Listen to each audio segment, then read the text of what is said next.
Last time beetroot harvest వీడియోలో రాలేదని feel అవుతూ ఉంటే ఈసారి నాకంటే ముందు కోతులే హార్వెస్ట్ చేసేయండి. మా వారు చెప్తూనే ఉన్నారు, నువ్వు దుంపలు పైకి కనిపిస్తున్నాయి, కోతులు అయితే వచ్చి అవి తిన్నా తినకపోయినా చేత్తో అలా లాగేస్తాయని చెప్పేసి సేమ్ అలాగే చేసాయన్నమాట. సో ఇంకా ఇవి పైకి వచ్చేసాయి కదా దుంపలు, హార్వెస్ట్ చేసేస్తాను. ఏదైనా స్వీట్ రెసిపీ చేయాలని ఉంది. సో ఇంటికి వెళ్ళాక ఆలోచిస్తాను ఏం రెసిపీ చేయాలనేది.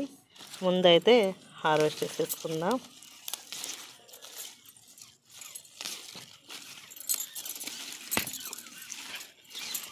బుజ్జి బీట్రూట్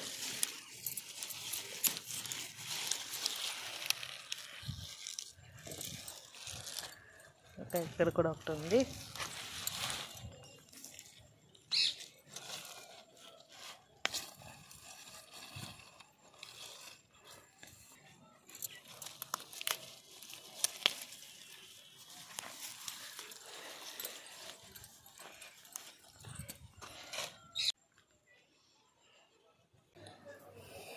ఫామ్ నుంచి హార్వెస్ట్ చేసి తీసుకొచ్చాం కదండి ఆ బీట్రూట్.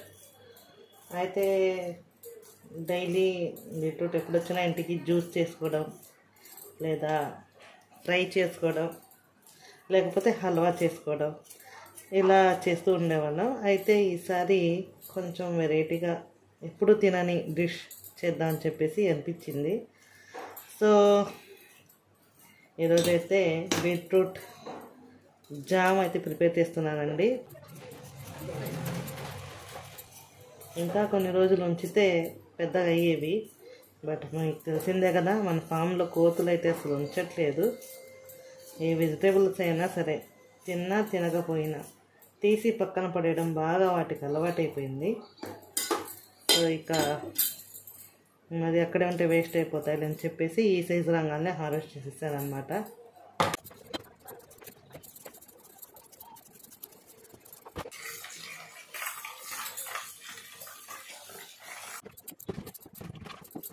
ఇంక వాటర్ అయితే పడేయకుండా మనం గులాబీ మొక్కలకు వేసుకుందాం. ఒకసారి వాష్ చేసేసి ఇంకా వీటిని ఇలా 4 ముక్కల్లాగా కట్ చేసుకుందాం. ఇంకా వీటన్నిటిని ఒక బౌల్లోకి తీసుకోవాలి. మీరు రైస్ మాత్రమే ఉడికించే బౌల్ లేదా సపరేట్ బౌల్స్ ఉంటే సూప్ అలాంటివి చేసుకుని అవి యూజ్ చేయండి. కర్రీ చేసే బౌల్స్ అయితే యూజ్ చేయకండి, లేకపోతే అందులో అడుగున కాస్త కారం ఉండేది కదా, అది మనకి ఈ బాయిల్లో దిగిందనమాట. అయితే ఇప్పుడు ఈ ముక్కలకి సరిపడా వాటర్ పోసి మనం బాయిల్ చేసుకోవాలి. ఎక్కువ వాటర్ పోయకండి.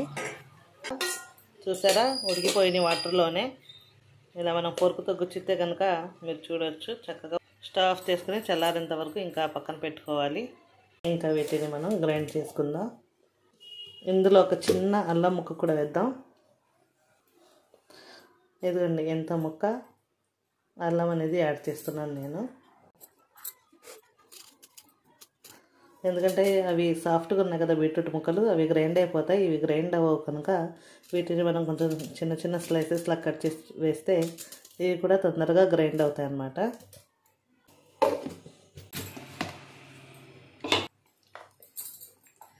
అదిగోండి ఇలా సాఫ్ట్గా పేస్ట్ అయిపోవాలి. మనం వాటర్ ఇంకా యాడ్ చేయకూడదు. ఒక ప్యాన్ తీసుకొని ఆ ప్యాన్లో 1 కప్పు బెల్లం నేను తీసుకుంటున్నానండి. మీకు ఇంకా కొంచెం స్వీట్ కావాలనుకుంటే ఇంకొంచెం వేసుకోవచ్చు. బీట్రూట్ ఆల్రెడీ కొంచెం లైట్గా స్వీట్గా ఉండిద్ది కనుక నేను 1 కప్పు బెల్లం మాత్రమే తీసుకున్నాను. అలాగే 1/4 కప్పు షుగర్ కూడా యాడ్ చేస్తున్నాను. ఇంకా అవన్నీ కరగడానికి 1/4 కప్పు వాటర్.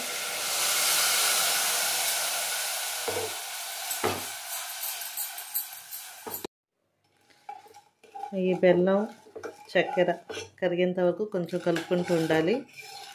నేనైతే లైట్గా సాల్ట్ యాడ్ చేస్తున్నానండి, జస్ట్ కొంచెమే, చిటికెడు అంతా.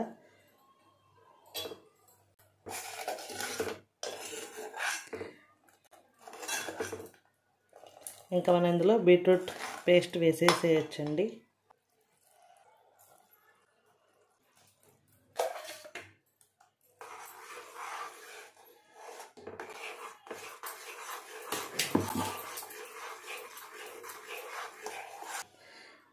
ఇందులో ఒక అరబద్ద లెమన్ కూడా పిండుకోండి, కొంచెం లైట్గా పులుపు కోసం అంతే, మరి ఎక్కువ కాకుండా.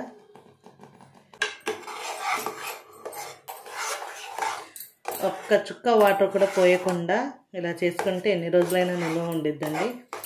బెల్లం కరగడానికి వాటర్ వేసినా కూడా అది కాసేపు ఉడికిచ్చాం కదా, సో అప్పుడు ఆ వాటర్ కంటెంట్ అనేది ఉండదు.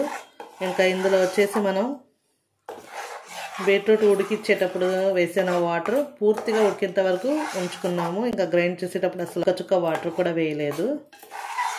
సో ఇంకా వాటర్ అనేది లేదన్నమాట ఇందులో. ఇంకా దీన్ని చక్కగా మనం కాసేపు కూల్ చేద్దాం. వేడివేడిగా ఉంది కదా, కాసేపు చల్లారేంత వరకు పక్కన పెట్టేసి. సూపర్ లెమన్ టేస్ట్ కూడా వస్తుంది. లైట్గా వేసుకోండి, మరీ ఎక్కువ నిమ్మరసం పిండేసి తర్వాత పుల్లగా ఉంది షెహనాజ్ గారు అని మాత్రం చెప్పకండి. జస్ట్ లైట్గా, నేను అరబద్ద తీసుకున్నాను కానీ అరబద్ద కూడా నేను ఫుల్గా వేయలేదండి. కొంచెం 5-6 చుక్కలు పడ్డాయి అనగానే ఆపేసాను. వాటికి కొంచెం నాకు లెమన్ పులుపు అనేది వస్తుంది.